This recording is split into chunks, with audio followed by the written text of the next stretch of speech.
এই কয়দিন যে গরম দিল মানে দেওয়ার মতো। আর এই গরমে যে তুমি মাংস খাইতে, মাংস খাওয়া তো দূরের কথা, মাংসের কথা বাবার মতো সাহস আসিল না তখন।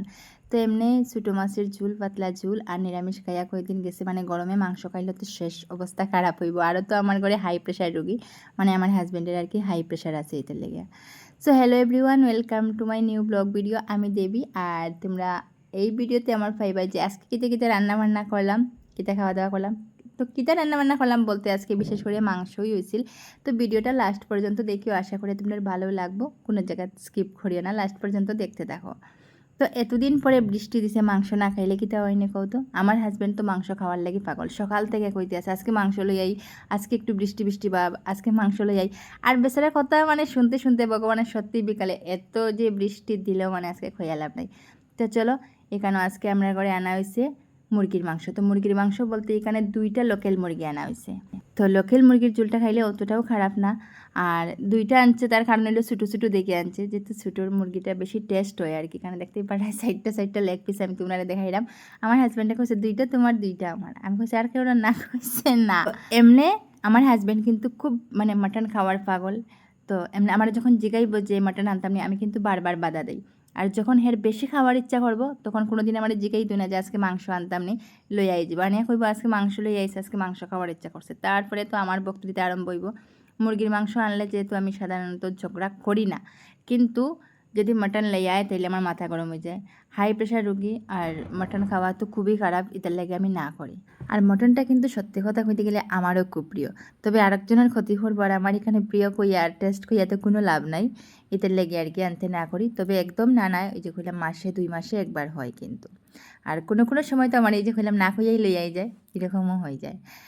আর তোমরা যতই খাও না কেন, মুরগির মাংসের লগে মাটনের কোনো তুলনাই হয় না, কোনো তুলনাই হয় না এক কথায় কইতে গেলে। মানে মাটনের টেস্টটা পুরা আলাদা, আর মুরগির মাংস আলাদা। মাটনের লগে কোনো সময় চিকেনের তুলনাই হয় না।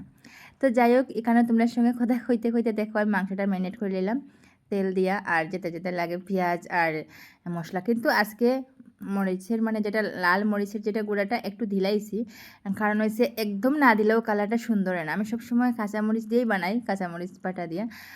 তে লাল মরিচ না দিলে একদম কালারটা কিন্তু সুন্দর হয় না। আজকে একটু দিলাইছি, তোমরা দেখতে পারায়, তবে এত বেশি না কিন্তু। আর বেশিরভাগ কাঁচামরিচ দিই এখানে, যে দেখতে পারায় সবটা কাঁচামরিচ, মানে ঝালের পরিমাণটা সব কাঁচামরিচেই হইতো। আর যেটা কালার একটু আওয়ার লাগে লাল মরিচটা দেয় আর কি। বিশেষ করে মাংস টাংস হইলে দেই, এমনিতে দেই না। আর এই কয়দিন যে এত রৌদ্র দিল, এত গরম দিল, তোমরাও কিন্তু আমরার মতো নিরামিষ খাইছিলাই না একটু জানাই। এত আমরা কিন্তু মাংস ডিম কিছু খাইছি না। আর বিশেষ করে এই যে হাজব্যান্ডের হাই প্রেশারের লেগে গরম কিছুই রাখি না, মাছের পাতলা ঝুল আর নিরামিষ সবজি টবজি শাক টাক এগুলাই খাইলাম। তো বৃষ্টির ভাব দেখায় আজকে আর মিস করা গেল না। আর এখন যে রান্না করি, আর মানে আর ধৈর্য না কোন সময় রান্নাটা শেষ হইতো। তো যাই হোক, মাংসটা রান্না করিলে আর একটু ভালো করে তো কষাইতে লাগবো। আর এখানেও দেখলে তো রসুন দিছি, রসুনটা মানে এতটা প্রিয় আর কি, মাংসের রসুনটা খুব টেস্ট হয়, মানে মাংস কষানোর সময় যে রসুনটা খুব টেস্ট হয়।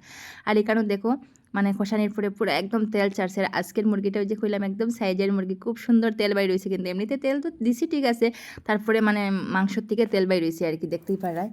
তো মাংসটা ভালো করে কষানো হয়ে গেছে। এদিকে আমার হাজব্যান্ডে কষা মাংস দিবার লাগে বারবার কইছে আর কি, খুব ভালো পায় কষা মাংস। তো এখানে আমি প্লেটের মধ্যে ছোটো দিকে 2-3 পিস নামাইছি, মানে যেগুলো তাড়াতাড়ি বয়েল হয়ে যায়। এখনও তো দেখো মাংসের মধ্যে ঝুলও দিছি না। তো যতটা হয়ে গেছে আর কি, ছোটো ছোটো পিস এটা কষা 2-3 পিস নামাইয়া হেরে দিছি। দেখ হইলাম খায়া দেখো কেমন হয়েছে। আর মাংসটা এদিকে আমার হাজব্যান্ডের মুখের সামনে নিতেই বোঝা যেমন মুখ থেকে লুলো পড়ে যাইব, এরকম একটা অবস্থা। মানে এত ভালো পায় মাংস, তোমরা বুঝতে না, এত বেশি ভালো পায়। তো যাই হোক, এখানে দেখো আমার মাংসটা পুরো টকবকে ফুটে গেছে, মাংস ফাইনালি হয়ে গেছে একদম ঝুলঝুল করিয়া, লাল লাল ঝাল ঝাল লোকেল মুরগির ঝুল আমার রেডি। তো এখানে দেখো ফাইনালি মাংসটা নামাই নিলাম। আর এখন তাড়াহুড়া করিয়া ভাতটাও বাড়ি দিলাম। তো মাংস হইলে তো আমরা আর কিচ্ছু লাগে না, তোমরা জানো, শুধু মাংস দিয়েই আমরা সেবাটা হয়ে যায়। তো বিশেষ করে মাংসটা যেহেতু রাত্রে রান্না করছি, ভুলে গেছি মাংসের লগে কিন্তু আসিল একটা মাছ ঝুল আসিল আর কি। তো চলো, এখন মাংসটা যেহেতু রাত্রে খাইমু আমরা, আর রাত্রেও প্রায় 10টার মতো হয়ে গেছে, কারণ আজকে কারেন্টে খুব দিকদারি দিছে।